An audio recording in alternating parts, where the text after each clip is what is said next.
ఉన్నప్పుడు ఒక 47-48 ఏళ్ళు అంటే ఒక రాజకీయ నాయకుడికి నిజంగా చెప్పాలంటే మధ్య వయస్సులోనే అప్పటిదాకా ఉన్న కష్టాలు కొంత తగ్గిపోయి ఒక పదవికి వచ్చి అప్పటికే ఒక డిప్యూటీ స్పీకర్గా మంత్రిగా పనిచేసి ఇక అంత బాగుంటే రిటైర్మెంట్ అయ్యేదాకా 70 ఏళ్ళ దాకా మంచిగా బ్రహ్మాండంగా ఎంజాయ్ చేసే వయస్సు అది.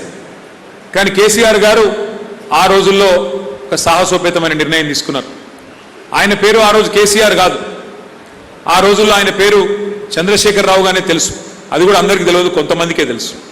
మెదక్ జిల్లాలో ఎక్కువ తెలుసు, బయట పెద్దగా తెలియదు. ఎందుకంటే పార్టీ పెట్టినప్పుడు ఆయనేం సినిమా యాక్టర్ కాదు, విజయ్ గారు లాగా, ఎన్టీ రామారావు గారు లాగా. ఆయనేమి రాష్ట్రమంతా పాపులర్ నాయకుడు కాదు. పోనీ ఆయనకి ఏమన్నా కుల బలం ఉందా, ఖండబలం ఉందా, ధనబలం ఉందా, మీడియా బలం ఉందా, ఏమన్నా ఉందా అంటే ఏమీ లేదు. ఏమున్నదయ్యా అంటే తెలంగాణ నినాదంలో ఉండే ఒక నిజాయితీ, తెలంగాణ నినాదంలో ఉండే ఒక న్యాయం. కానీ ప్రజల్లో అనుమానాలు. ఎవ్వరన్నా సరే వాళ్ళకు పదవులు రాకపోతే వస్తారు, ఈ తెలంగాణ అంటారు, మళ్ళీ వాళ్ళకి పదవి రాగానే అవతల పడతారు, పట్టించుకోరు. ఈ రాజకీయ నాయకులందరికీ ఇసొంటోళ్ళే, వీళ్ళని నమ్మొద్దు అనేది ప్రజలలో ఉంది. ఎందుకంటే అనుభవం. 1968లో 370 మంది పిల్లలు చచ్చిపోయారు తెలంగాణ కోసం కొట్లాడి. 370 మందిని సంపింది కాంగ్రెస్ పార్టీ. ఇది ప్రజలకు తెలుసు. ఆ పోరాటం ఉధృతంగా జరిగింది, కానీ తెలంగాణ రాలే. 1971లో ఆ రోజు పెద్దలు మల్లికార్జున్ గారు, మదన్ మోహన్ గారు, మర్రి చెన్నారెడ్డి గారు, ఎంఎస్ఆర్ గారు, వీళ్ళందరూ కూడా ఆ రోజుల్లో తెలంగాణ ప్రజా సమితి అని ఆనాటి తెలంగాణ విద్యార్థులు, తెలంగాణ ఉద్యోగులు, తెలంగాణ ప్రజానికం, తెలంగాణ బుద్ధిజీవులు ఒక పార్టీ పెడితే దాన్ని ప్రజలు కళ్ళకు అద్దుకొని భారతదేశం అంతా కాంగ్రెస్ గెలిచింది. బంగ్లాదేశ్ యుద్ధం తర్వాత 71లో ఒక్క తెలంగాణలో మాత్రమే 14 పార్లమెంట్ సీట్లు అప్పుడుంటే 11 ఇట్లా తెలంగాణ ప్రజా సమితి అనే పార్టీ గెలిచింది. కానీ గెలిచినాక కూడా తెలంగాణ రాలే. 14 ఇట్లా 11 గెలిచినా ఇదే దుర్మార్గపు కాంగ్రెస్ పార్టీ, తెలంగాణ పాలిటీ శని కాంగ్రెస్ పార్టీ. ఆ పార్టీ ఆ 11 మందిని ఎత్తుకపోయి కాంగ్రెస్లో విలీనం చేసుకున్నది. తెలంగాణకు మాత్రం నో అన్నది. యమధర్మరాజు కదా సతీ సావిత్రితో అన్నాడు, నీ భర్త ప్రాణం తప్ప ఏదన్నా అడుగు అని. గట్లనే ఇందిరాగాంధీ కూడా తెలంగాణ తప్ప ఏమన్నా అడుగుమని ఆ 11 మందిని కలుపుకున్నది. తెలంగాణ ఉద్యమాన్ని తుంగల దొక్కింది, మళ్ళా లేవకుండా చేసింది. నేను చెప్పేది 1971 ముచ్చట.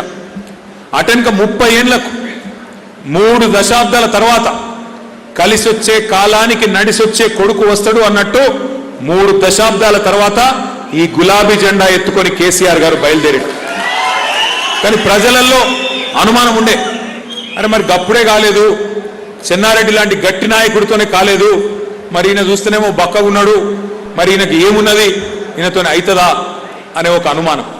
అట్లాగే రాజకీయ నాయకత్వం మీదనే ఒక అనుమానం, వీళ్ళని నమ్మొచ్చా, మళ్ళా ముంచుతారా, ఈయనకు కూడా ఏదో మంత్రి పదవి వారేస్తే ఈయన కూడా పోతాడా. కానీ ఒక నాయకుడికి ఎంత దమ్ముంటే, ఎంత ధైర్యం ఉంటే ఈ మాట అంటాడో ఒక్కసారి ఆలోచన చేయండి. ఆయన పార్టీ పెట్టడమే 3 పదవులకు రాజీనామా చేసి పెట్టిండు. డిప్యూటీ స్పీకర్ పదవికి, ఎమ్మెల్యే పదవికి, తెలుగుదేశం సభ్యత్వానికి రాజీనామా చేసి ప్రజల దగ్గరికి పోయిండు.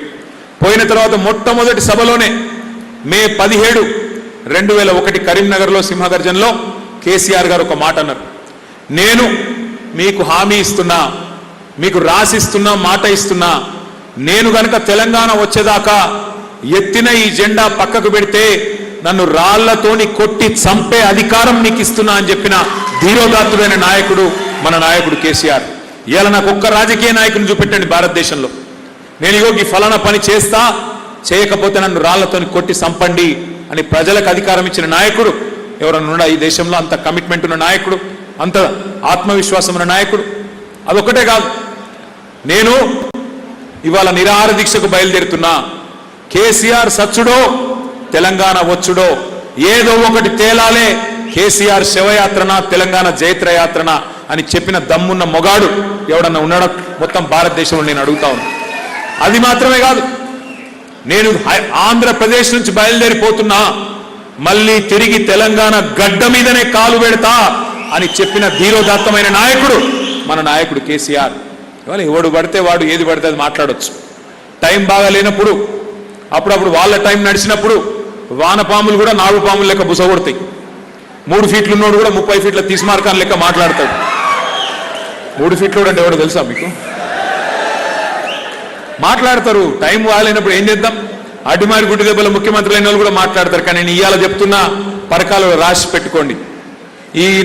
ఈ వానపాములు ఈ బుడ్రకాన్లు రేపు ఆ ముఖ్యమంత్రి పదవిలోకి వెళ్ళి పక్కకు జరిగిన తర్వాత 2028లో ఆయన నడుచుకుంటూ పోతుంటే పక్కన కూర్చున్న కుక్క కూడా లేవదు. నేను ఇవాళ చెప్తున్నా, రాసి పెట్టుకోండి. ఎందుకంటే అభిమానం అనేది ప్రజల అనురాగం అనేది, ప్రజల మద్దతు అనేది, ప్రజల గౌరవం అనేది పదవులతో రాదు. నిజంగా ఒక్క మాట అడుగుతున్నా, నేను ఒక్కసారి ఆలోచన చేయండి. ఇవాళ ఎక్కడికి, ఏ ఊరికన్నావో, ఏ కొనుగోలు కేంద్రం కాడికన్నావో రైతు దగ్గర పోయి ఒక మైకు పెట్టు. మా పత్రికా మిత్రులను అడుగుతున్నాను, ఎక్కడికన్నా మీ ఇష్టం, ఊరు మీ ఇష్టం, కొడంగల్ పోతారా, పరకాలకు పోతారా, సిరిసిల్లకు పోతారా, మీ ఇష్టం, పోండి. రైతుల దగ్గర పోయి ఒక చిన్న మైకు పెట్టండి. ఏమనుకుంటురా ఈ ప్రభుత్వం గురించి అడగండి. అసలు అమ్మతోడు చెప్తున్న తెలుగు భాషలో గన్ని తిట్లుంటాయని నాకు కూడా తెలియదు. ఇంకోడు రేషం ఉన్నోడైతే ఆయన హుసేన్ సాగర్లో ఎప్పుడో దూకి చచ్చిపోతుండే. కానీ రేవంత్ రెడ్డి కాబట్టి సిగ్గు లజ్జ ఏం లేదు, అట్లా బతుకుతుండు బలాదు. ఇంత ఘోరమైన బతుక, ఏం బతుకు నాకు తెలియక అడుగుతా. ఎంత ఘోరం అంటే ఇవాళ మాట్లాడుతున్నాడు, అడ్డగోలు మాట్లాడుతున్నాడు. కానీ ఒకటి మాత్రం వాస్తవం, ఇవాళ మనందరికీ తెలుసు, రేవంత్ రెడ్డికి కూడా తెలుసు, కేసీఆర్ అనే 3 అక్షరాల పదమే లేకపోతే ఇవాళ తెలంగాణ రాష్ట్రమే లేదు. ఆ రాష్ట్రానికి ముఖ్యమంత్రి అనే పదవి లేదు, తెలంగాణ బీజేపీ లేదు, తెలంగాణ కాంగ్రెస్ లేదు, ఏది లేదు. ఎందుకంటే ఒక నాయకుడు పుట్టుకొచ్చి ఆ సమాజానికి విశ్వాసాన్ని నింపి, ఒక ధైర్యం కల్పించి, చీకట్లో ఒక దీపం పెట్టి నడుద్దాం, నా ప్రాణాలకు తెగించాయని నేను కొట్లాడుతా, మీరు నాతో నడువుండ్రి అంటే ఈ గులాబీ జెండనే తెలంగాణ తెచ్చింది. ఎవరన్నా కేసీఆర్ గారికి ఆ రోజు నడిపించిండు అంటే మీ పరకాల ముద్దు బిడ్డ మన పెద్దలు ప్రొఫెసర్ ఆచార్య కొత్తపల్లి జయశంకర్ గారు, వారి గట్టిగా చప్పట్లతో వారు ఎవరన్నా ధైర్యం చెప్పిండు కేసీఆర్ నిరుత్సాహపడ్డప్పుడంటే ఒక జయశంకర్ సార్. వాళ్ళు తప్ప ఎవరున్నారు మనతో నానాడు? ఇలా ఎవడు పడితే వాడే, ఎటు పడితే మాట్లాడు. ఎన్ని అడ్డగోలు అబద్ధాలు చెప్పిర్రండి మనకు వ్యతిరేకం. ఇంకొకసారి యాద్ చేసుకోండి. ఒకడు అంటాడు కేసీఆర్ గారు ముఖ్యమంత్రిగా ఉంటే ఆయన ఉండే ఇల్లు ప్రగతి భవన్, అలా 150 బెడ్రూమ్లు ఉన్నాయి, బంగారు బాత్రూమ్లు ఉన్నాయి అని మాట్లాడారు. ఇవాళ ఎవడున్నాడల్లా? ఎవరున్నారు అల్లు? ఇవాళ బట్టి ఉన్నాడు, బట్టి విక్రమార్క ఉప ముఖ్యమంత్రి. చూపెడతాడా మరి? 150 బెడ్రూమ్లు బంగారు బాత్రూమ్లు ఉండాలి కదా, ఉన్నాయా మరి? చూపెట్టమని వాళ్ళు కెమెరాలు తీసుకొని ఇప్పుడు వాళ్ళే ఉంటారు కదా అలా, చూపెట్టమని. అంటే ఎంత లుచ్చా మాటలు, అంటే ఎంత థర్డ్ క్లాస్ మాటలు, ఎన్ని అబద్ధాలు చెప్పిండ్రంటే విషం నింపిండ్రు ప్రజల మనసుల్లో. 150 పడకల రాజమందిరం కట్టుకున్నాడు కేసీఆర్, మీకు ఇల్లు కట్టియలే.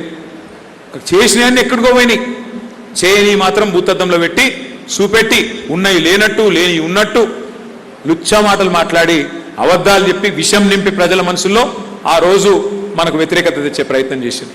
ఒక మాట నేను అడుగుతున్నా మా తమ్ముళ్ళను, కేసీఆర్ గారి ప్రభుత్వం 10 ఏళ్లలో 9.5 ఏళ్లలో మధ్యలో 2 ఏళ్ళు కరోనానే వచ్చింది. ఆ 2 ఏళ్ళు తీసేస్తే మనం పరిపాలించింది 7.5 సంవత్సరాలు. అందులో కొత్త రాష్ట్రం, కొత్తగా ఏర్పడ్డ రాష్ట్రం.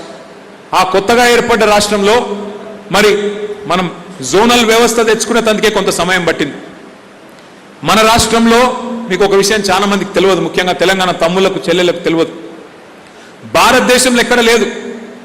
ఆ ఒక రాష్ట్రంలో ప్రభుత్వ ఉద్యోగాలలో, ప్రభుత్వ కొలువులలో 95% స్థానిక పిల్లలకే ఇయ్యాలని చెప్పి ఆ ఆర్డర్ తెచ్చి ప్రెసిడెంట్తో సంతకం పెట్టించిన ఒకే ఒక్క నాయకుడు మన నాయకుడు కేసీఆర్ గారు.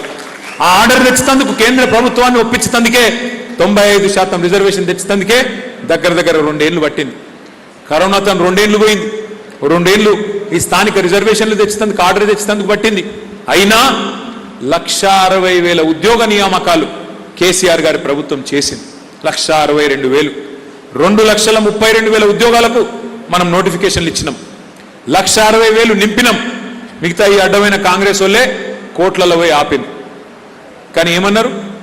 కేసీఆర్ ఉద్యోగాలు ఇయ్యలే, ఏదో ఇస్తానడు, ఏం చేయలే. మీరు కేసీఆర్ ఉద్యోగం, కేటీఆర్ ఉద్యోగం 2 ఉద్యోగాలు ఉడగొట్టుండ్రి. ఈ 2 ఉడగొడితే మీకు మొదటి సంవత్సరంలోనే 2 లక్షల ఉద్యోగాలు ఇస్తాం అని కాంగ్రెస్ నాయకులు రాహుల్ గాంధీ గారు, రేవంత్ రెడ్డి ఆ రోజు అశోక్ నగర్ చౌరస్తాలో కూర్చొని చిలక పలుకులు వలికింది. ఇవాళ నేను అడుగుతున్నా మా తెలంగాణ తమ్ములను, తెలంగాణ చెల్లెలను ఒక్కసారి విశ్లేషించండి. సరే, అప్పుడంటే మీరు తప్పుడు మాటలు విన్నారు, తప్పుడు మాటలు విని నిజమేమో అని ఒక భ్రమపడ్డరు. కానీ ఇవాళ స్థిమితంగా కూర్చోండి, విశ్లేషించండి. నేను మా సోదరులను కూడా అడుగుతా ఉన్నా, మనం కూడా ఒక తప్పు చేసినాం. ఇంతకుముందు మాట్లాడిన నాయకులు చెప్పింది 10 ఏళ్ళు వెంకన్న చెప్పిండు, నిమ్మగడ్డ వెంకన్న 10 ఏళ్ళు ప్రభుత్వాన్ని నడిపినాం, 9.5 ఏళ్ళు ప్రభుత్వాన్ని నడిపినాం. మనమేమనుకున్నాం, కొత్తగా వచ్చిన రాష్ట్రం, ఈ రాష్ట్రాన్ని బ్రహ్మాండంగా ప్రజల కలలకు అనుగుణంగా నీళ్లు తీసుకురావాలి, ఒక్కొక్క నీటి బొట్టును వడిసిపట్టి బీడు భూములకు మలపాలే, ఇంటింటికి నల్లాబెట్టి నీళ్ళు ఇవ్వాలి, తెలంగాణలో సంపద పెంచాలే, పేదలకు పంచాలే అనుకొని ఒక తపస్సులాగా పనిచేసినాం. చూడలే మనం కాంగ్రెస్ ఓడా, బీఆర్ఎస్ ఓడా, బీజేపీ ఓడా, ఇంకోడా, ఇవేం చూడలే. పథకాలు వచ్చినప్పుడు రైతు బంధు అందరికి ఇచ్చినాం, నల్లా పెడితే ఇంటింటికి పెట్టినాం, చెరువులు బాగా చేస్తే మనకు మండలాల్లో మెజారిటీ వచ్చినా రాకపోయినా అన్ని మండలాల్లో ఒకటే తిరిగి పనిచేసినాం. పెన్షన్లు ఇస్తే ఆన్లైన్ అన్నం, కళ్యాణ లక్ష్మి ఆన్లైన్ అన్నం, సీఎం రిలీఫ్ ఫండ్ ఆన్లైన్ అన్నం, కేసీఆర్ కిట్టు ఆన్లైన్ అన్నం. ఎందుకన్నాం? ఎందుకంటే మన కార్యకర్తలు బదనాం కావద్దు, పార్టీ బదనాం కావద్దు, ప్రజలకు మరి కొత్త రాష్ట్రంలో వివక్ష లేకుండా మంచిగా చూసుకోవాలని మనం అనుకున్నాం. కానీ జరిగిందేంది? దానివల్ల మన నాయకులు బాధపడ్డారు, మన కార్యకర్తలు బాధపడ్డారు. నాకు తెలియకుండానే పెన్షన్లు రావట్టే, నాకు తెలియకుండానే రేషన్ కార్డులు రావట్టే, నాకు తెలియకుండానే కళ్యాణ లక్ష్మి చెక్కులు పోవట్టే, ఇక నాకేం గౌరవం ఉంటుంది? నన్ను అడిగేటోడు ఊళ్ళే ఓట్లు వేయించేటప్పుడు నేను ఉండాలి, కానీ అంతా కూడా మరి వాళ్ళకి ఆటోమేటిక్గా పోవట్టే, ఇక నన్నేవాడు దీక్తాడన్న కాడికి పోయింది కథ. జరిగింది వాస్తవం, ఇది నాకు తెలుసు. అందుకే నేను మీకు మాట ఇస్తా ఉన్నా, ఎస్ 10 ఏళ్ళు అధికారంలో ఉన్నప్పటికీ బాధ్యతగా ఒక కొత్త రాష్ట్రం, ఇది మనం కష్టపడి తెచ్చిన రాష్ట్రం, మన పిల్లలు ప్రాణాలు బలిపెట్టి తెచ్చిన రాష్ట్రం, మన నాయకుడు ప్రాణాన్ని ఫనంగా పెట్టి తెచ్చిన రాష్ట్రం. కాబట్టి భద్రంగా పునాది మంచిగా వేయాలి, కొత్త ఇంటికి, కొత్త సంసారానికి అని చెప్పి భద్రంగా నడిపే ప్రయత్నం చేసినాం, రాష్ట్రం కోసం పనిచేసినాం. ఇప్పుడే ధర్మారెడ్డి గారు అన్నారు కాకతీయ మెగా టెక్స్టైల్ పార్క్. ఎవరు చెప్పిండ్రు? కేసీఆర్ గారికి ఎవరన్నా వచ్చి దరఖాస్తు ఇచ్చిండ్రా వరంగల్లో, అయ్యా మాకు టెక్స్టైల్ పార్క్ కావాలని? కేసీఆర్ గారి మనసు నిండా ఉన్నది. ఒకనాడు వరంగల్ జిల్లాలో ఆజంజాహీ మిల్లు ఉండే, ఆజంజాహీ మిల్లు ఉన్నప్పుడు 1000 మందికి ఉపాధి దొరికేది. కానీ ఇదే వరంగల్ జిల్లా నుంచి ఇక్కడ ఉండే మా పద్మశాలి బిడ్డలు, మా నేతన్నలు ఇవాళ సమైక్య ఆంధ్రప్రదేశ్ ఏర్పడ్డ తర్వాత ఆజంజాహీ మిల్లు మూతపడ్డది. వాళ్ళందరూ కొడకండ్ల నుంచి, పాలకుర్తి నుంచి, పరకాల నుంచి వలసపోయి సూరత్కు, గుజరాత్కు, ఇంకొకడికి వలసపోయి బతికిన పరిస్థితి. ఇది కేసీఆర్ గారికి తెలుసు, ఆయన మనసు నిండా ఉన్నది. అరే, అద్భుతమైన తెల్ల బంగారం పత్తి పండించే రైతులు మా నల్లరేగడి నీళ్ళల్లో మా వరంగల్ జిల్లాలో ఉన్నారు. బంగారం అసొంటి పంట పండుతుంది, నీళ్లున్నాయి. ఇప్పుడు కేసీఆర్ వచ్చినాక గోదావరి నీళ్లు బ్రహ్మాండంగా వచ్చినాయి. మరి అట్లాంటప్పుడు మనం ఎందుకు farm to fashion? Farm to fashion అంటే పొలం నుంచి ఫ్యాషన్ దాకా, పొలంలో ఉత్పత్తి అయ్యే పత్తి నుండి ఒక ఫ్యాషన్ వస్త్రాలు ఉత్పత్తి చేసే ప్రపంచాన్ని మనం ఎందుకు ఆవిష్కరించొద్దు? ఆనాటి ఆజంజాహీ మిల్లు వైభవాన్ని మళ్ళీ తిరిగి వరంగల్కి ఎందుకు తేవద్దు అని చెప్పి కేసీఆర్ గారు ధర్మారెడ్డి గారికి ఒక అవకాశం ఇస్తే 1350 ఎకరాల్లో భారతదేశంలో ఎక్కడ లేదు largest textile park in India, Kakatiya mega textile park. మీ పరకాలలో పెట్టింది కేసీఆర్. ఎవరి కోసం పెట్టిండు కేసీఆర్? మీకోసమే కదా. మన పిల్లలకు కొలువులు వస్తాయి, మన వరంగల్ జిల్లా ఆడబిడ్డలకు కొలువులు వస్తాయి, మన రైతులకు మంచి ధర వస్తుంది పత్తికి. ఆలోచన చేసి పెట్టిండు కేసీఆర్. ఎంత కష్టపడ్డామో ఒక చిన్న ఉదాహరణ చెప్తా మీకు నేను. ఇదే కాకతీయ మెగా టెక్స్టైల్ పార్కులో 2 పెద్ద పెద్ద పరిశ్రమలకు 300 ఎకరాల జాగిచ్చినాం. ఒక పరిశ్రమ పేరు కిటెక్స్. వాళ్ళని ఎట్లా పట్టుకొచ్చినాం ఎరికేనా? ఒక చిన్న కథ చెప్తా మీకు. నాకు మంత్రిగా ఉన్నప్పుడు రోజు ఆ పేపర్లన్నీ చదువుతుంటే నేను, బిజినెస్ పేపర్లు, ఎకనామిక్ టైమ్స్ అంటే, బిజినెస్ స్టాండర్డ్ అంటే, బిజినెస్ లైన్ అంటే, ఇట్లా ఇంగ్లీష్ పేపర్లు ఉంటాయి. రోజు చదువుతుంటే ఎందుకు, అందులో ఏ పరిశ్రమ, ఏ పారిశ్రామికవేత్త ఏం ఆలోచిస్తున్నాడు, ఎక్కడ పరిశ్రమలు పెడదామనుకుంటున్నారు, ఏ రంగం మంచిగున్నది, ఏది ఎట్లున్నది అందులో రాస్తారు. కొద్దిగా అర్థం చేసుకుంటేందుకు మంచిగా ఉంటుందని నాకు కూడా ఐడియా వస్తుంది, తెలంగాణకు పరిశ్రమలు తేవచ్చని చదువుతుంటే. ఒకరోజు ఒక వార్త వచ్చింది ఎకనామిక్ టైమ్స్ అనే పత్రికలో, ఒక సోమవారం రోజు. ఏమని? కిటెక్స్ అనే పరిశ్రమ కేరళలో అక్కడి ప్రభుత్వ సహకారం లేకపోవడం వల్ల ఒక 3,200 కోట్ల పెట్టుబడిని ఇతర ప్రాంతాలకు తరలించే ఆలోచనలో ఉన్నది అని చెప్పి ఒక వార్త. ఆ వార్త చూడంగానే నా ఫోన్ తీసి నేను ఒక ఫోటో కొట్టి నేను మా సెక్రటరీ ఉంటాడు, ఇండస్ట్రీ సెక్రటరీ, ఆయనకు వాట్సాప్లో మెసేజ్ పెట్టిన, అయ్యా ఈయన ఎవరో పట్టుకో, ఆయనకు ఒక మెసేజ్ పెట్టు, నేను మాట్లాడాలనుకుంటున్నా, పరిశ్రమల మంత్రి మాట్లాడాలనుకుంటుండు, జరా మాట్లాడిపి అని పెట్టిన. ఆయన ఏం చేసిండు, ఆ పరిశ్రమ యజమాని ఎండి గారు, ఆ ఎండి గారి నెంబర్ తీసుకొని నెంబర్ నాకు పంపించిండు. నేనేం చేసినా సరే ఆ ఎండి గారికి ఒక వాట్సాప్ మెసేజ్ పెట్టిన. ఇది కరోనా సమయంలో నేను చెప్పేది, 2020 కరోనా మధ్యలో ఉన్నాం అప్పుడు. ఆ ఎండి గారికి నేను మెసేజ్ పెట్టిన. ఆయన ఎండి గారి పేరు సాబు జేకబ్. అయ్యో మిస్టర్ సాబు జేకబ్, నా పేరు కేటీ రామారావు, నేను పరిశ్రమల మంత్రిని తెలంగాణకు, నేను మీతో మాట్లాడేది ఉన్నది, జరా మీరు వెసులుబాటు కలిగినప్పుడు నాకు ఫోన్ చేయండి అని మెసేజ్ పెట్టిన. నేను చూస్తా ఉన్నా, ఇక్కడ ఆ బ్లూ టిక్కులు కనబడ్డాయి, చూసిండు కానీ ఫోన్ చేస్తలేడు. ఇది ఎక్కడ కతరాబాయి, ఇక మీద గమ్మతే ఉన్నది, ఓ మంత్రిని గీ మాత్రం దేక్తలేడినా, ఇది ఎక్కడ బాధ అని నేను మళ్ళీ మా సెక్రటరీకి తెల్లారు ఫోన్ చేసిన. నువ్వు ఇచ్చింది కరెక్ట్ నెంబరేనా, ఆయనతో వల్ల వేరే నెంబర్ ఇచ్చినావా, ఇవ్వ మరి వాళ్ళకు మెసేజ్ అయితే పెట్టినా, నేను అవతలికి వెళ్ళి కుయ్యలేదు కయ్యలేదు, ఇది ఎక్కడ కథ అని నేను అంటే ఆయన మళ్ళీ ఆయనకు ఫోన్ చేసిండు.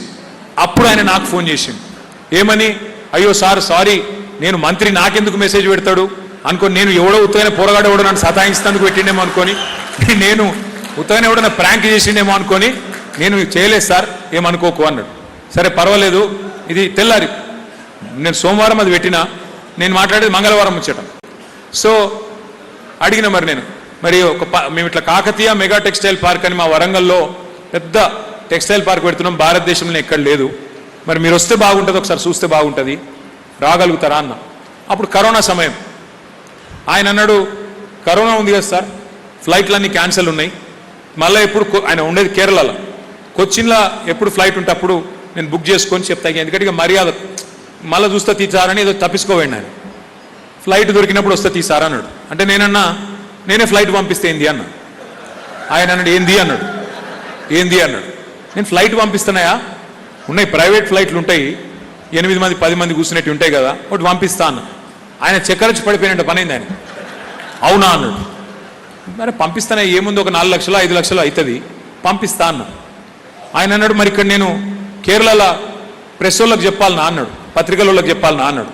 అంటే నేనేమన్నాడు, చెప్పు, కానీ ఎప్పుడు చెప్పాలంటే నువ్వు విమానం ఎక్కే ముందు చెప్పు, ముందే చెప్పినావు అనుకో మొత్తం ఆ ముఖ్యమంత్రి మంత్రులందరూ వచ్చి నీ ఇంట్లో కూర్చుంటారు, కాబట్టి విమానం ఎక్కే ముందు ఆయనతో ప్రెస్ వాళ్ళని పిలుచుకొని చెప్పి దాన్ని ఎక్కి వచ్చేయని చెప్పిన. ఆయన కరెక్ట్గా, ఇది మంగళవారం మా ఇద్దరి మధ్యన చర్చ, గురువారం ఫ్లైట్ పంపించిన.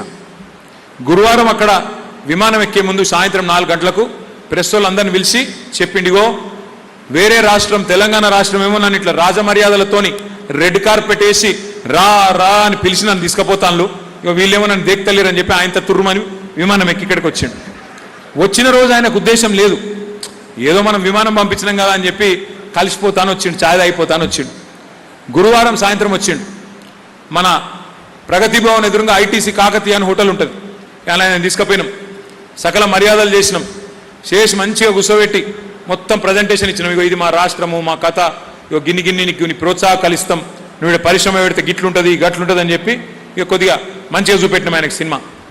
సాయంత్రం వరకు ఆ రోజు చెప్పిండు, సార్ నేను రూపాయి పెట్టుబడి పెడదామన్న ఉద్దేశంతో రాలేదు, కానీ ఇవాళ మీరు చెప్పింది బాగా నచ్చింది నాకు, ఐఎమ్ కమిటింగ్, ఒక 1000 కోట్ల పెట్టుబడికి నేను కమిట్ అవుతున్నా సార్ అని అప్పటిదప్పుడు అనౌన్స్ చేసింది.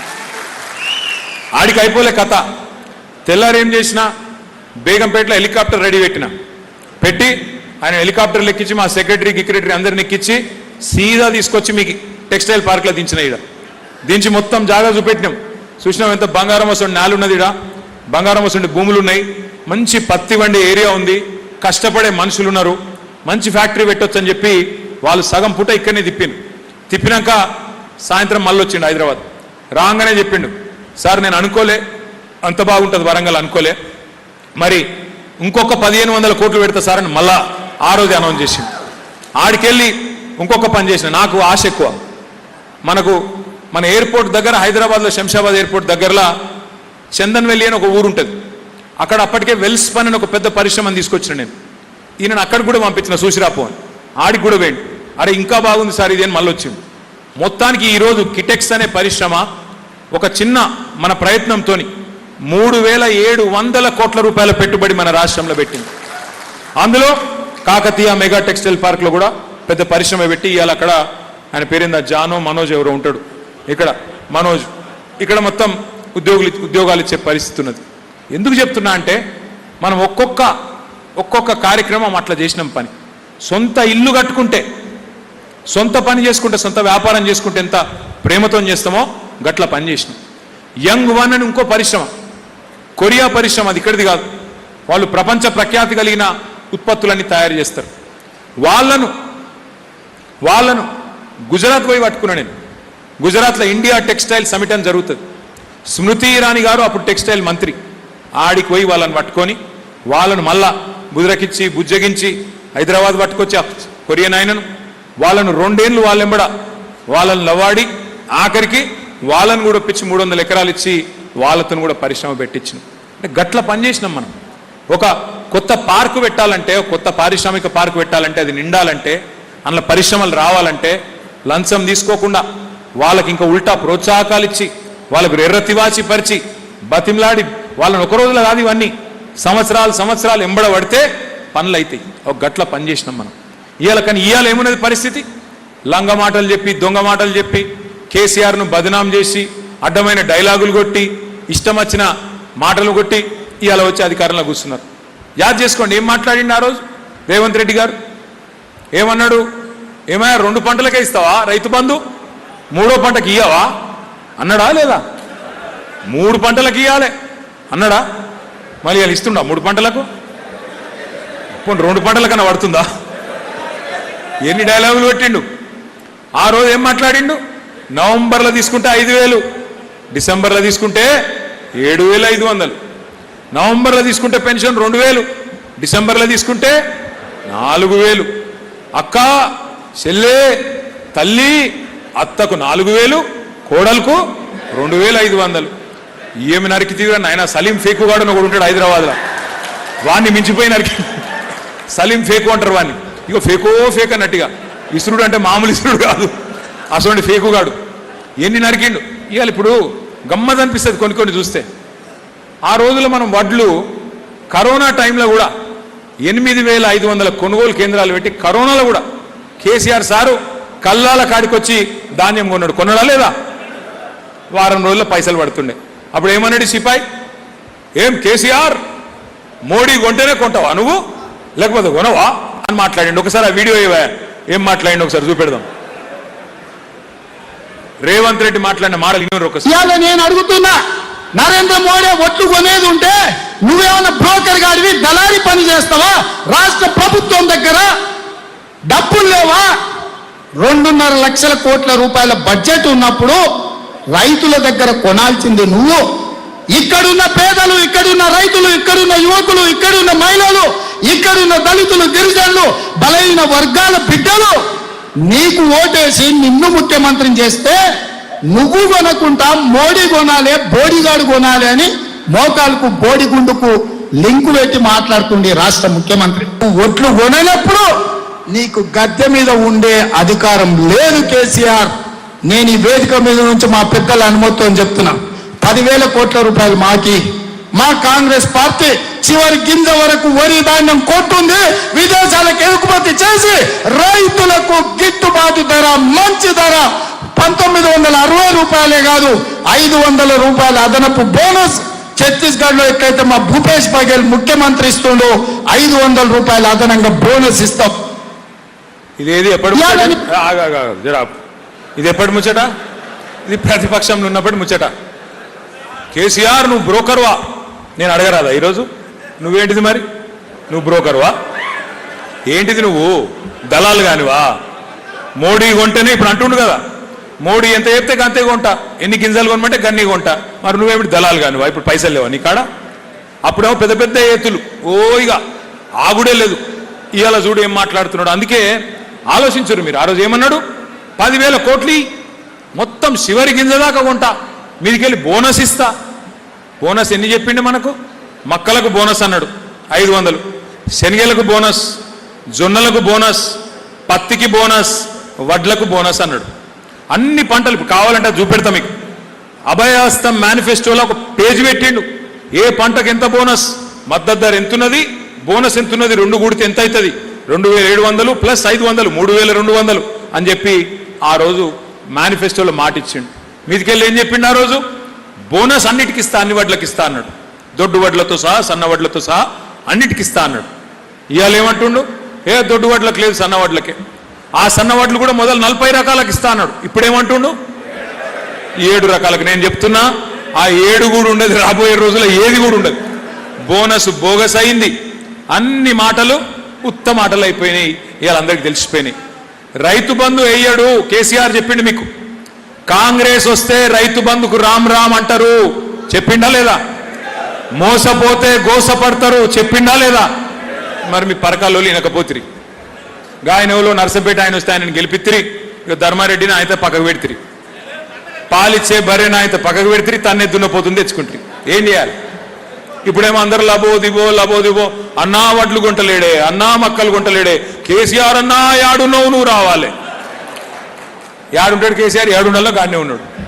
ఆయన మంచిగానే ఉన్నాడు. మనమే లబో దిబో అంటున్నాం. ఇప్పుడు ఎవరు బాధపడుతుర్రు? ఎవరికి ఇబ్బంది అయింది కేసీఆర్ దిగిపోతే? ఏమనుకున్నారు ఆ రోజు? ఏమున్నది, ఎవరు ఉంటే నితి రాదా? రైతు బంధు కేసీఆర్ ఏమని ఇంట్లోకెళ్ళి ఇస్తుండా? 2000 పెన్షన్ కేసీఆర్ ఇస్తుండా? మరి ఇదివరకు ఉన్న వాళ్ళు ఎందుకు ఇయ్యలేదు? ఇదివరకు ఉన్న వాళ్ళు 200 పెన్షన్ ఇచ్చినప్పుడు ఏమో తెలియలే. అదే కేసీఆర్ 2000 పెన్షన్ ఇస్తే ఎటువంటి తట్టు మాట్లాడింది. కానీ ఇలా ఏమైంది? మరి ఎవరికి జరిగింది నష్టం? 3 సార్లు రైతు బంధు ఎగ్గొట్టినోడిని ఏమనాలి మరి మనం? ఆ రోజు అంటే కేసీఆర్ గారి మాట అంటే, కాంగ్రెస్ వస్తే రైతు బంధు బంద్ అయిపోతుంది అంటే రేవంత్ రెడ్డి ఏమన్నాడు? మేమేమన్నా దివానగాళ్ళమా? మాకు దిమాకు లేదా? మరి వాళ్ళు ఏమనాలి? 3 సార్లు రైతు బంధు ఎగ్గొట్టినోడిని ఏమనాలి? మళ్ళీ ఏమనంటే ఇదో బాధ, తిట్టిండు వీనికి అహంకారం ఎక్కువ. అరే నువ్వు అన్నది నేను అంటున్నారా భయ్, నేనేం కొత్తగా అంటలేను. నువ్వు చెప్పిందే నేను అంటున్నా. దివానా కానివా అన్నావు, నేను అడుగుతున్నా మరి దివానా కానివా? దిమాగ్ లేదా అన్నావు, నేను అడుగుతున్నా దిమాగ్ లేదా? ఎందుకేస్తలేవు మరి రైతు బంధు? ఇప్పుడు రేవంత్ రెడ్డి గారికి రైతు బంధు వేసేందుకు పైసలు లేవు. ఆడపిల్లలకు 2500 వేస్తా అన్నాడు, దానికి పైసలు లేవు. పెన్షన్లు డబల్ చేసేందుకు పైసలు లేవు. బోనస్ ఇచ్చేందుకు పైసలు లేవు. పంటలు కొనేందుకు పైసలు లేవు. స్కూటీ ఇచ్చేందుకు పైసలు లేవు.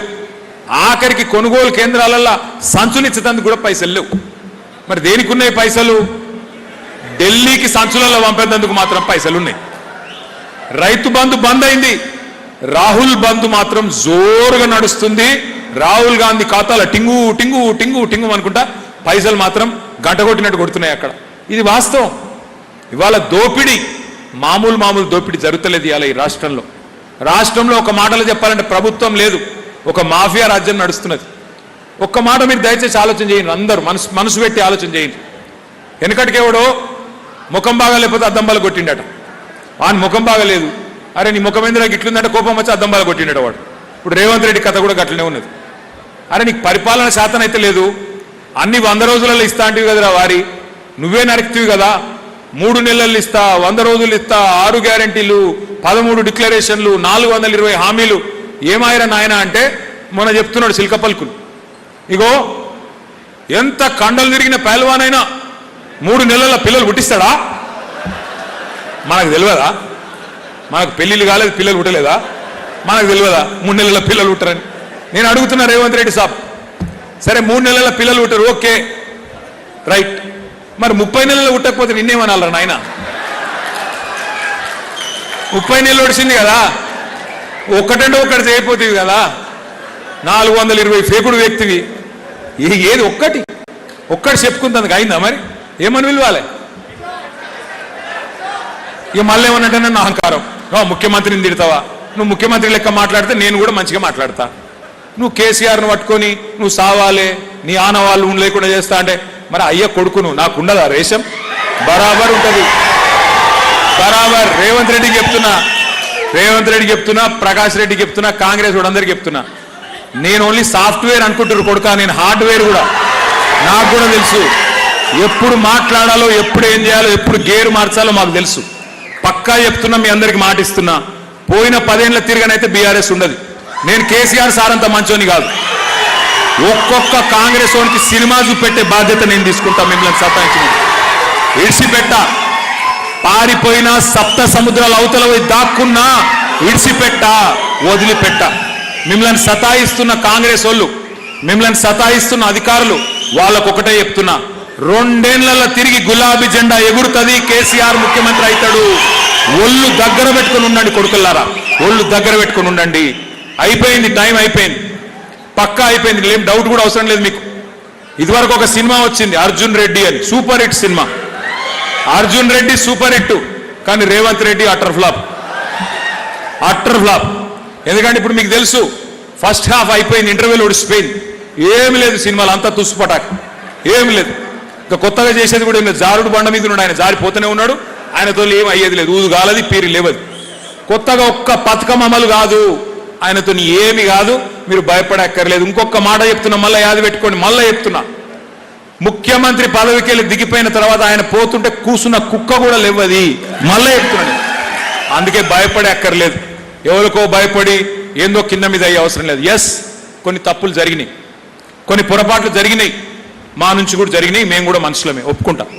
కార్యకర్తలను ఈసారి నేను మీకు మాటిస్తున్నా, మీ ఆర్థిక పరమైన అంశాలు కానీ, మీ రాజకీయ పదవులు కానీ గతంలో మీరు అనుకున్నంతగా పట్టించుకొని మాట వాస్తవం, కానీ వచ్చే 5 ఏళ్లలో దాన్ని మార్చే బాధ్యత కూడా నేనే తీసుకుంటా అని చెప్పి కూడా మీకు మాటిస్తా ఉన్నా.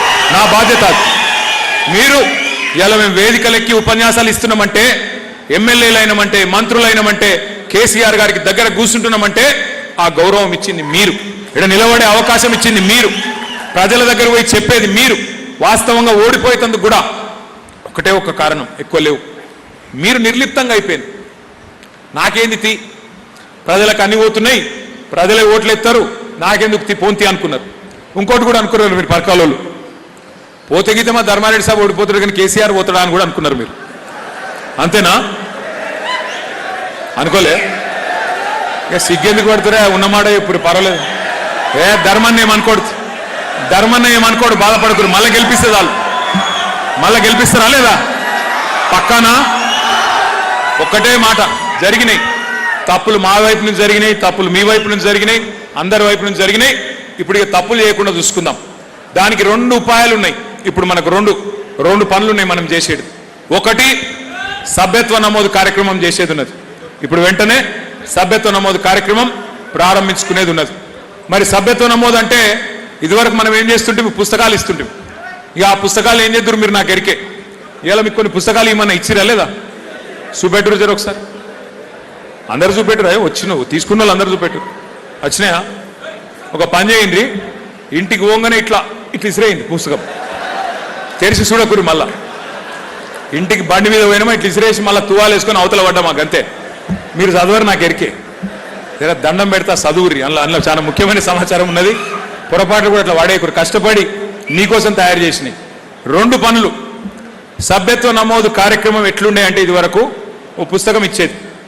ధర్మారెడ్డి సభ ఏం చేస్తుండే, పరకాల మండల అధ్యక్షుడు అనగానే ఆ అధ్యక్షునికి ఫోన్ చేస్తాడు. ఆడో జెడ్పీటీసీ ఉంటాడు, జెడ్పీటీసీకి ఫోన్ చేస్తాడు. ఎంపీపీ, మార్కెట్ కమిటీ చైర్మన్, ఒక 5-6 ఉంటారు ఇట్లా ముఖ్యమైన నాయకులు. వాళ్ళని ధర్మారెడ్డి గారు పిలుచుకుంటాడు. పిలుచుకొని, తమ్మి ఇక పార్టీ నుంచి పుస్తకాలు వచ్చినాయిరా, ఇక మీరు ఊరూరికి తీసుకుపోయి మీరు చేయండి అంటాడు. ఆ జెడ్పీటీసీ ఏం చేస్తాడు, ఆయన 4 పిలుచుకుంటాడు, ఎంపీపీ ఒక 4 పిలుచుకుంటాడు, మార్కెట్ చైర్మన్ ఒక 4 పిలుచుకుంటాడు. కింది దాకా మీటింగ్లు పెట్టి అందరిని మంచిగా ధర్మారెడ్డి గారు డైరెక్ట్గా మందలించే పరిస్థితి ఉండదు, ఎందుకంటే టైం లేదు ఆ రోజుల్లో. కానీ ఇప్పుడు నేను ధర్మారెడ్డి గారికి మీకు విజ్ఞప్తి చేసేది ఏంటంటే, ఈసారి అట్లా లేదు. ఈసారి మెంబర్షిప్ ఏంది అంటే, ఈసారి ప్రక్రియ మొత్తం ఆన్లైన్, డిజిటల్ యాప్ ఉంటుంది. యాప్ మీ ఫోన్లోనే యాప్ ఉంటుంది. బూత్కి ఒక పిల్లగానికి 2 పిల్లగాళ్ళకు ట్రైనింగ్ ఇస్తాం మొదలు. ఆ యాప్ కూడా ఎట్లుంటుంది అంటే, ఉదాహరణకు చెప్తున్నా, మీ నియోజకవర్గంలో 232 పోలింగ్ బూతులు ఉన్నాయి. ఏ బూత్ వాళ్ళ ఓట్లు ఆ బూత్ వాళ్ళకి కనబడతాయి, అంతే, వేరే వాళ్ళకి కనబడాయి. ఇప్పుడు బూత్ నంబర్ 42 అనుకో, 42వ బూత్. ఆ 42వ బూత్లో ఉండే ఓట్లు మాత్రమే ఆ బూత్లో, మరి ఎవరైతే మన మెంబర్షిప్ చేస్తుండ్రో వాళ్ళకు ఆ బూత్లో ఉండే 1000 ఓట్లు మాత్రమే కనబడతాయి. ఆ 1000 ఓట్లలోనే మీరు మెంబర్షిప్ చేయాలి.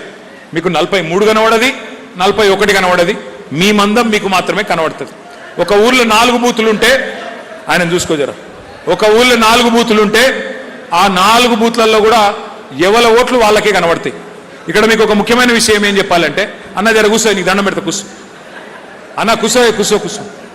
అయితే ఈ 4 ఒక్క మాట ఇన్ను జర మనసు పెట్టింది. ఏం లేదు మనోడే. అయితే ఇక్కడ ఒక మాట జాగ్రత్తగా వినండి. మీకు చాలా శ్రమ తప్పించిన మిల్ల. ఉదాహరణకు మీరు ఒక ఆయన ధర్మారెడ్డి అని ఉన్నాడు ఒక బూత్లో. ఆ ధర్మారెడ్డి గారి మెంబర్షిప్ చేయాలి. మీరు మెంబర్షిప్ చేయాలంటే మీరు ఇంత పెద్ద శ్రమ పడే అవసరం లేదు. ఆ బూత్లో ఉండే ఎవరైతే బూత్ లెవెల్ ఏజెంట్ మన నాయకుడు ఉంటాడో, మన కార్యకర్త ఉంటాడో, ధర్మారెడ్డి అని కొడితే ఆ ఊర్లో ఉండే ధర్మారెడ్డిల పేర్లు అన్నీ వస్తాయి. లేదు ఆయన ఓటర్ ఐడి నెంబర్ తెలుసు అనుకో, ఆ ఓటర్ ఐడి నెంబర్ కొడితే చాలు, వెంటనే ఒక బటన్ ఒత్తితే ఇందులో ఉన్నదంతా, ఓటర్ లిస్ట్లో ఉన్నదంతా మన యాప్లోకి ఎక్కుతుంది. ఆ మెంబరు మొత్తం ఇళ్ళకి ఎక్కుతుంది. ఇక మీరు మొత్తం టైప్ చేసే అవసరం లేదు. తండ్రి పేరు, అడ్రస్సు అదంతా ఎక్కించే అవసరం లేదు. ఏం చేయాలి మరి మీరు? తర్వాత 2 పనులు చేయాలి. ఒకటి, ఆయన ఫోన్ నంబర్ ఎక్కియాలి. ఫోన్ నంబర్ అలా టైప్ చేయాలి. ఫోన్ నంబర్ ఇచ్చినాక ఆ ఫోన్ నంబర్కు ఓటీపీ అవుతుంది. ఓటీపీ అంటే ఎరికే కదా, ఏంటిది? వన్ టైం పాస్వర్డ్ అవుతుంది. ఎందుకు? తప్పుడు నెంబర్లు ఉండద్దు, కరెక్ట్ నెంబర్లు ఉండాలని ఓటీపీ అవుతుంది. ఆ ఓటీపీ కొట్టాలి. కొట్టంగానే ఫోన్ నెంబర్ ఎక్కుతుంది. తర్వాత ఒక ఫోటో కొట్టాలి. అదే యాప్లో ఫోటో, ఆయన అక్కడనే ఫోటో కొట్టాలి. ఫోటో కొడితే ఫోటో కూడా అప్లోడ్ అవుతుంది. ఎందుకు ఫోటో? మీకు కార్డు ఇచ్చేందుకు. ఆ కార్డు ఇస్తే రేపు మనం అధికారంలోకి వచ్చినాక మీరు ఏ ఆఫీస్కో ఇట్లా కార్డు చూపెడితే, ఇగో మావోడు గులాబీ సైనికుడు కేసీఆర్ మనిషి వచ్చిండు అని గౌరవం ఇవ్వడానికి ఆ కార్డు కూడా పెడుతున్నాం. తర్వాత ఒక డేంజర్ ముచ్చట కూడా పెట్టినాం. ఇలా ఏం పెట్టినామంటే, ఇదివరకు మీకు ఏం అలవాటు అంటే, ఆ అధ్యక్షుడు చెప్తాడు, మండల అధ్యక్షుడు చెప్పగానే మీరేం చేస్తారు? ఒక ఇంట్లో కూర్చొని అందరు కలిసి, అరే వాడు వెంకటయ్య మనోడేనా రాయ్, పేరు రాయ్. శ్రీనివాసరెడ్డి గారు మనోడేనా రాయ్. వాళ్ళ తమ్ముడు ఉన్నాడు చూడు సురేష్, వాడు మనోడేనా రాయ్ అని చెప్పి ఎక్కడో అక్కడ అర్రల్లో కూర్చొని రాస్తారు. మాకెరికే, మేము కూడా చేసాం ఆ పని. ఇప్పుడు అట్లా లేదు. ఇప్పుడు యాప్లో బటన్ ఒత్తాలి. ఏం బటను? నువ్వు శ్రీనివాసరెడ్డి ఇంటి ముంగడ పోయి ఫోటో తీసినావా లేకపోతే నీ ఇంట్లో కూర్చొని తీసినావా అనేది తెలిసిపోతుంది. అందులో అది కొట్టే వరకు అది జీపీఎస్ ఉంటుంది. అందులో జీపీఎస్ అంటే ఏంది? నువ్వు యాడున్నావో తెలుస్తుంది. నువ్వు పరకాళ్ళు ఉన్నావా, దామెరలు ఉన్నావా, వరికోళ్ళు ఉన్నావా, యాడున్నావో దొరుకుతావు. ఆ వరికోళ్ళలో కూడా ఏడున్నావు, నీ ఇంట్లో ఉన్నావా, అవతల ఇంటికాడ పోయి చేసినావు, అది కూడా దొరుకుతుంది. కాబట్టి తప్పించుకునే సౌలత్ లేదు.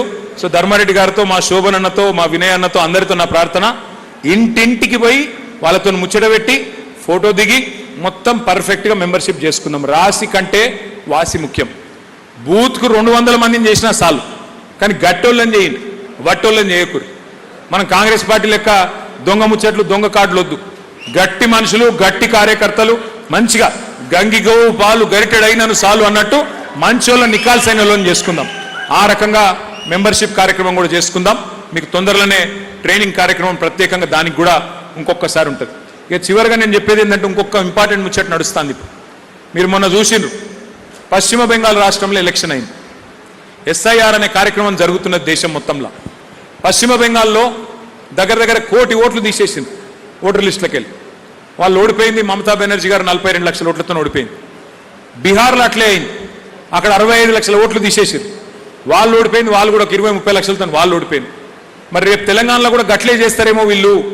ఎందుకంటే న్యాయంగా ధర్మంగా గెలిచే బాపత్ కాదు వీళ్ళు. మళ్ళీ ఏమైనా ఉల్టా పుల్టా చేస్తారేమో అన్న అనుమానం చాలా మందికి మనసులలో ఉన్నది.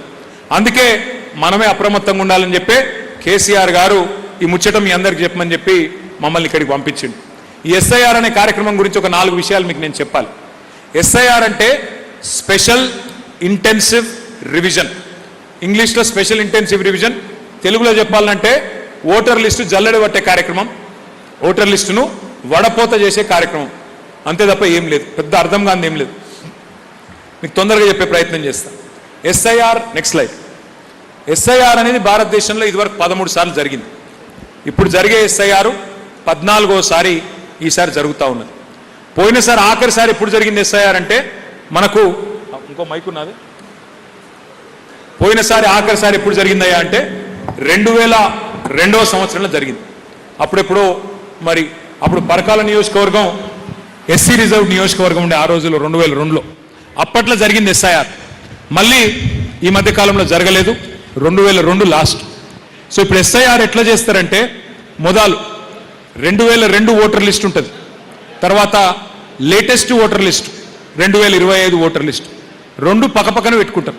కానీ ఇప్పుడు అప్పటికిప్పటికి ఫరక్ ఏంటంటే, ఆ రోజు పరకాల నియోజకవర్గం, అప్పటి నియోజకవర్గం వేరు, సాయంపేట ఉండే, పరకాలు ఉండే. ఇప్పుడు పరకాల భూపాలపల్లి అయింది. అప్పటికిప్పటికి ఆ ఫరక్ ఉంటుంది.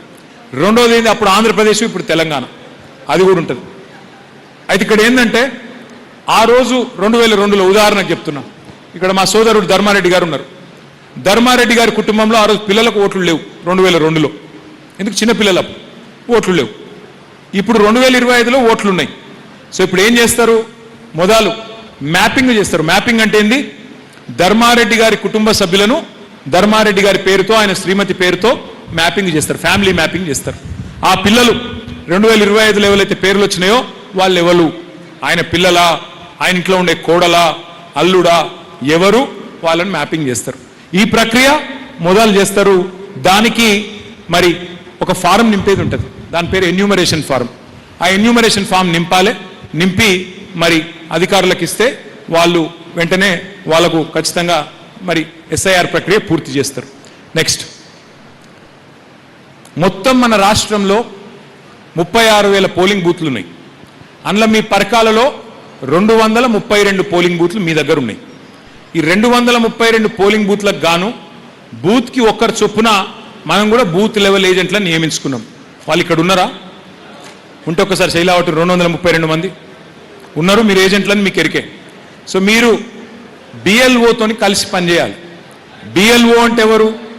బిఎల్ఓ అంటే booth level officer, anganwadi teacher, లేదా మీ మహిళా సంఘాల్లో ఉండే ఒక నాయకురాలు సోదరి.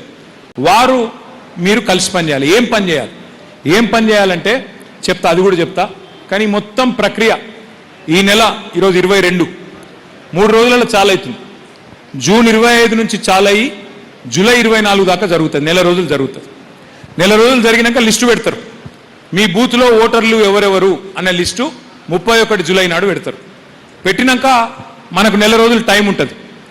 ఏమైనా తప్పులు ఉన్నాయా, పొరపాట్లు ఉన్నాయా, వాటి మీద అభ్యంతరాలు ఉన్నాయా చెప్పేందుకు మొత్తం ఆగస్టు నెలంతా మీకు టైం ఉంటుంది. ఆ టైము 1 మంత్ ఉంటుంది. సో మనం అబ్జెక్షన్ ఫైల్ చేస్తాం. చేసినాక 1 మంత్ ఎలక్షన్ కమిషన్ కూడా టైం ఉంటుంది. వాళ్ళు మొత్తం మనం చెప్పింది కరెక్టా కాదా అని చెప్పి సెప్టెంబర్ నెలలో వాళ్ళు అభ్యంతరాలన్నీ పరిష్కారం చేయాలి. ఆఖరికి 1 అక్టోబర్ రోజు ఫైనల్ లిస్టు వాళ్ళు పెడతారు, ఓటర్ లిస్టు. ఇక అదే ఓటర్ లిస్టు రేపు మీకు వరంగల్ కార్పొరేషన్లో మీకు 3 డివిజన్లు ఉన్నాయి, దానికి అదే ఓటర్ లిస్టు. అదే ఓటర్ లిస్టు రేపు ఎంపీటీసీ ఎలక్షన్ వచ్చినా, జెడ్పీటీసీ ఎలక్షన్ వచ్చినా అదే ఓటర్ లిస్టు. రేపు ఎమ్మెల్యే, ఎంపీ ఎలక్షన్ కూడా అదే ఓటర్ లిస్టు. కాబట్టి చాలా చాలా ముఖ్యమైన మాట ఇది, దయచేసి యాద పెట్టుకోవాలని నా ప్రార్థన. నెక్స్ట్, మరి మనం ఏం చేయాలి? బూత్ లెవెల్ ఏజెంట్ అంటే ఆయన ఏం చేయాలి? ఇప్పుడు నేను చెప్పేటి అన్నీ మీకు ఇచ్చిన పుస్తకంలో ఉన్నాయి, హ్యాండ్ బుక్లా, మీరు కావాలంటే ఇప్పుడంటప్పుడు చూసుకోవచ్చు. ఏజెంట్ ఏం చేయాలంటే ఒకటే పని, మనం పోయి బూత్ లెవెల్ ఆఫీసర్తోని, బిఎల్ఓతోని ఇంటింటికి పోవాలి. ఒక బూత్లో 1000 ఓట్లు ఉంటాయి యావరేజ్. 1000 ఓట్లు అంటే ఎంత? 300 నుంచి 350 ఇండ్లు ఉంటాయి. మొత్తం నెల రోజులల్లా మీరు 300 నుంచి 350 ఇండ్లు తిరగాలి. అంటే రోజుకి 10 ఇండ్లు, 10-12 ఇండ్లు, అంతే, అంతకంటే ఎక్కువ ఏం లేదు. రోజుకు 2 గంటలు అనుకోండి, అంతకంటే ఎక్కువ టైం పట్టదు. ఇండుకోవాలి, ముచ్చట పెట్టాలి. ఇంకోటి మీరేం చేయాలి, పోయినప్పుడు మంచిగా పనుల పని మంచిగా ముచ్చట పెట్టాలి. ఏమని? అక్క మరి తులం బంగారం వచ్చిందా అని అడగాలి. అక్క తులం బంగారం వచ్చిందా? విద్యా భరోసా కార్డు వచ్చిందా? ఆడపిల్లలకు మరి పెన్షన్లు ఇస్తా అన్నాడు, పెన్షన్ వచ్చిందా అని మెల్లగా మొదలుపెట్టావు అనుకో, ఇక నువ్వు చేసేది ఏం లేదు, వాళ్ళే సంపూడు చంపుతారు. ఇక ఇక మళ్ళీ మొదలు పెట్టినట్టు ఆగనే ఆగదు, కథ అట్లుంటుంది.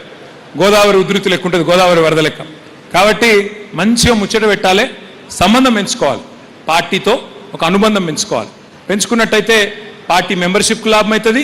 ఓట్లు రాయించేటప్పుడు మావాడు దగ్గరుండి రాయించిండు, మావాడు మంచి పిల్లగాడు అనే ఒక పేరు కూడా వస్తుంది. కాబట్టి ఇంటింటికి పోవాలి, ఏదో మొక్కుబడిగా తిరగద్దు. పోయినప్పుడు ముచ్చట పెట్టాలి, మంచి కూర్చోవాలి, బుదరకియాలి. ఏమైనా చిన్న చిన్న సమస్యలు ఉంటే ధర్మారెడ్డికి చెప్తా అని చెప్పాలి. చూస్తా, ఈ ప్రభుత్వం లండు ప్రభుత్వం ఉన్నది కానీ మన ప్రభుత్వం వచ్చినాక చేస్తా అని మాట ఇవ్వాలి. ఎంపీటీసీ కొట్లాడాలనుకుంటే వాళ్ళు ముఖ్యంగా ఇల్లు తిరగాలి. ఎవరెవరికైతే షోక్ ఉన్నదో ఎంపీటీసీ కొట్లాడేది గట్టిగా తిరుగుండ్రి. జెడ్పీటీసీ కొట్లాడేటోళ్ళు తిరుగుండ్రి. అట్లాగే కార్పొరేటర్ కావాలనుకుంటే వాళ్ళు తిరుగురి. మనం ఎవరికి మాట ఇవ్వాలి, ఇవ్వ ఫలానా టికెట్ మాట ఇవ్వలే. ఎవరు గెలిస్తే, ఎవరు ప్రజల దగ్గరికి ఎక్కువ పోతే వాళ్ళకే టికెట్లు ఇద్దాం, వాళ్ళనే గెలిపించుకుందాం, వాళ్ళనే పెద్దోళ్ళని చేసుకుందాం. ధైర్యంగా తిరగండి. ప్రజల చుట్టూ తిరిగేటోళ్ళకి టికెట్లు, ధర్మారెడ్డి చుట్టూ తిరిగేటోళ్ళకి కాదు. విన్నారా? ప్రజల చుట్టూ తిరిగేటోళ్ళకి టికెట్లు, ధర్మాన చుట్టూ తిరిగేటోళ్ళకి కాదు. అట్లా అయితేనే గెలుస్తాం, లేకపోతే పీక్తాం, అందరం పీక్తాం. కాబట్టి జాగ్రత్తగా ఉందాం. ధర్మాన నువ్వు కూడా, నీకు కూడా అదే రూల్. తర్వాత మీరు ఆ ఫారంలన్నీ నింపినారా లేదా చూసుకోవాలి. ఎవరియన్నా ఇలా 4 పనులు. కొత్త ఓట్లు 18 ఏళ్ళు నిండితే కొత్త ఓట్లు రాపియాలి. ఎవరైనా చచ్చిపోతే వాళ్ళ ఓట్లు తీసేపియాలి. ఎవరైనా మీ ఇంటి పిల్ల వేరే కాడికి లగ్గం చేసుకొని పోయిందనుకో, మీ ఇంట్లో తీసేయాలి, అక్కడ రాపియాలి. మీ ఇంటికి కోడలి పిల్ల వచ్చిందనుకో, అక్కడ తీసేపించి ఇక్కడ రాపియాలి. గంతే 4 ముచ్చట్లు, ఇంకేం లేదు ఇలా. నెక్స్ట్ ఇక మీకు గదే ఇప్పుడు నేను చెప్పిందే కదా. నెక్స్ట్ కొత్త ఓటు రాపియాలంటే ఈ 13 రకాల గుర్తింపు కార్డులలో ఏదున్నా కూడా రాపియచ్చు. బర్త్ సర్టిఫికెట్ కానీ, కుల సర్టిఫికెట్ కానీ, లేకపోతే పాస్పోర్ట్ కానీ, లేదా ఏదన్నా పెన్షన్ కార్డు కానీ ఏదైనా ఉంటే అసొంటిది కానీ, ఇట్లా మొత్తం 13 రకాలు ఉన్నాయి. మరి అందులో ఏదైనా సరే మీరు ఇచ్చినట్టయితే బూత్ లెవెల్ ఆఫీసరు మీకు ఓటు రాయాలి. నెక్స్ట్ ఇది ఇంపార్టెంట్ చూడండి. ఇది చెప్తా ఇది ఇంపార్టెంట్ చూడండి. మనోళ్ళకు చాలా మందికి ఒకటి కంటే ఎక్కువ ఓట్లు ఉంటాయి. ఒక ఓటు ఊళ్ళు ఉంటుంది, ఇంకోటి పరకాల పట్టణంలో ఉంటుంది, ఇంకోటి హన్మకొండలు ఉంటుంది, ఇంకోటి హైదరాబాద్లో ఉన్న వాళ్ళు కూడా ఉన్నారు. ఇక్కడ ఉదాహరణ చూడండి. ఇది నిజమైన ఎగ్జాంపుల్. ఇది మొన్న జూబ్లీ హిల్స్ ఎలక్షన్లో మనం ఓడిపోయినాం. ఈ దొంగ ఓట్లతోనే ఓడిపోయినాం. ఈ పిల్లకు 5 ఓట్లు ఉన్నాయి. ఆమె పేరు లావణ్య, భర్త పేరు శ్రీనివాస్. జూబ్లీ హిల్స్ 2 ఓట్లు ఉన్నాయి ఆమె. ముషీరాబాద్లో ఒకటి ఉంది, అంబర్పేటలో ఒకటి ఉంది, ఖైరతాబాద్లో ఒకటి ఉంది. 5 డిఫరెంట్ ఐడి కార్డులు, 5 ఒకటే లావణ్యకు 5 ఓట్లు ఉన్నాయి. మన దగ్గర కూడా ఉంటాయి. 232 పోలింగ్ బూత్లు అంటే మన దగ్గర 2,25,000 ఓట్లు ఉండొచ్చు. రేపు నాకు తెలిసి మీ అందరికి నేనేం చేస్తా అంటే ఇటువంటి ఓట్లన్నీ లిస్టు నేను ధర్మన్నకి ఇస్తా. మీ పరకాల నియోజకవర్గంలో అనుమానాస్పదమైన డూప్లికేట్ ఓట్లు ఎన్ని ఉన్నాయి బూత్ల వారీగా ధర్మారెడ్డి గారికి నేను ఇస్తా. ధర్మన్న మళ్ళీ మీకు బూత్ల వారీగా ఇస్తాడు. మీరేం చేయాలి? నెక్స్ట్ మీకు 2 రకాల పుస్తకాలు ఇచ్చినాం. ఒకటి హ్యాండ్ బుక్, నెక్స్ట్ ఇది హ్యాండ్ బుక్ మీ చేతిలో ఉంది. నెక్స్ట్ వర్క్ బుక్ అనేది ఇంకోటి ఉంది. ఈ వర్క్ బుక్ అంటే మీకు మీ బూత్లో ఉండే ఓటర్ లిస్ట్ ఇస్తాం, 1000 మంది. వాటిని పట్టుకోవాలి. అందులో అనుమానాస్పదమైన డూప్లికేట్ ఓట్లు, దొంగ ఓట్లు ఎన్ని ఉన్నాయి చూసుకొని, ఊర్లలో దొరకబట్టడం అలకగా ఉంటుంది, పట్టణాలలోనే కష్టం. ఊర్లలో కొత్త మనిషి కనబడ్డాడంటే మనమే గుర్తుపడతాం, వీడేడికెళ్ళి వచ్చిండ్రా అంటాం. కానీ పట్టణాలలో కొద్ది కష్టం. ఊళ్ళల్లో ఏం చేయాలి? మనం చూసుకోవాలి, మొత్తం వర్క్ బుక్ చూసుకోవాలి. మొత్తము మరి అది లింక్ అయిందా లేదా, లింక్ అయిందా అంటే ఆ మనిషి ఆ కుటుంబం మనిషి అని చెప్పి ఆ ఫామ్ నింపినరా లేదా చూసుకోవాలి. మొత్తం ఆ వర్క్ బుక్ అన్ని రోజుకు 10 ఇండ్లు తిరిగినప్పుడు టిక్కు పెట్టుకుంటా మొత్తం వర్క్ బుక్ అంతా ఒడగొట్టాలి. నెల రోజులల్లా మనకిచ్చిన బాధ్యత పర్ఫెక్ట్గా చేసుకోవాలి. అర్థమైంది కదా? అర్థం కాని ముచ్చటేం లేదు కదా. అంతే. లాస్ట్ లైఫ్ ఒక్కటే గుర్తుపెట్టుకోండి, మీ అందరికీ మనసులో ఉన్నది కేసీఆర్ రావాలే, మళ్ళా మా పార్టీ గెలవాలే, మళ్ళా మా తల ఎగిరేసుకొని మేము మా ఊళ్ళో తిరగాలి అందరికి ఉందా? మరి ఉంటే నేను ఒకటే కోరుతున్నా, మనోళ్ళకి ఒక షెడ్ అలవాటు ఉంటుంది, నేల విడిచి సాము చేస్తారు. నేను నా ఊర్లే తప్ప దేశమంతా తిరుగుతా అంటాడు. నా ఊర్లే తిరిగా, నేను పెద్ద నాయకుని, నేను రాష్ట్ర నాయకుని, నేను జాతీయ నాయకుని, నేను అంతర్జాతీయ నాయకుని, నేను బయట తిరుగుతా తప్ప నా ఊళ్ళో తిరిగా. నువ్వు ఎంత పెద్ద నాయకుని అయినా నీ సొంత బూతుల మెజారిటీ లేకపోతే దండుగానే. సొంత బూతుల మెజారిటీ తెచ్చినోడే గొప్పోడు. 232 బూతులలో మెజారిటీ తెస్తే నువ్వు గొప్పోడవు. ఇక లేకపోతే నువ్వు ఇప్పుడు ఇంట గెలిచి రచ్చ గెలవాలి. నేను బయటికి పోతా, తొడలు కొడతా, పెద్ద పైల్వాన్ను, ఏం లాభం? ముందు నీ సొంత బూతుల 1000 ఓట్లలో నువ్వు 501 ఓటు తీసుకురా. కేసీఆర్కు నువ్వు ఇచ్చే కానుక గదే అవుతుంది, నీ పార్టీని గెలిపించేందుకు నువ్వు చేసే పని గదే అవుతుంది. కాబట్టి దయచేసి నేను కోరేది, ప్రతి ఓటు విలువైనదే. మీ బూత్ మీ బాధ్యత. మీరు ఇక బయట దేశమంతా తిరుగుడు, ఉపన్యాసాలు కొట్టుడు, చుట్టాలను కలుసుడు అవన్నీ అటెండ్ చేయండి. మొదలు మీ బూత్ల మెజారిటీ దేని. మీ బూత్ కాడికి మీరు గట్టిగా ఉండుండ్రి. మేరా బూత్ మజబూత్ తో పార్టీ బి మజబూత్. నా బూత్ గట్టిగా ఉంటే నా పార్టీ గట్టిగా ఉంటుంది. 232 బూత్లల్లా 200 బూత్ల మెజారిటీ వచ్చిందనుకో, ధర్మారెడ్డి సాబ్ మంచిగా 50-60 వేల ఓట్లతో బ్రహ్మాండంగా గెలిచి మళ్ళీ ఎమ్మెల్యే అవుతాడు. కాబట్టి మనం ఎక్కతక్క బేజారయ్యేదేం లేదు. మీ బూత్ కాడికి చూసుకోండి, మెంబర్షిప్ మంచిగా చేయండి, SIR మంచిగా చేయండి, మంచిగా కూర్చున్న కాడ ముచ్చట పెట్టుండ్రి, అందరినీ ఒక తాటి మీదకి తీసుకురండి. బ్రహ్మాండమైన మెజారిటీతో మళ్ళీ తిరిగి కేసీఆర్ గారిని గెలిపించి ముఖ్యమంత్రి చేసి తెలంగాణను తిరిగి పట్టాలు ఎక్కించుకుందాం, ఉధృతంగా ముందుకు పోదాం. కార్యకర్తలను కడుపులో పెట్టుకొని చూసుకునే బాధ్యత నేను చూసుకుంటా అని చెప్పి మళ్ళొక్కసారి విజ్ఞప్తి చేస్తూ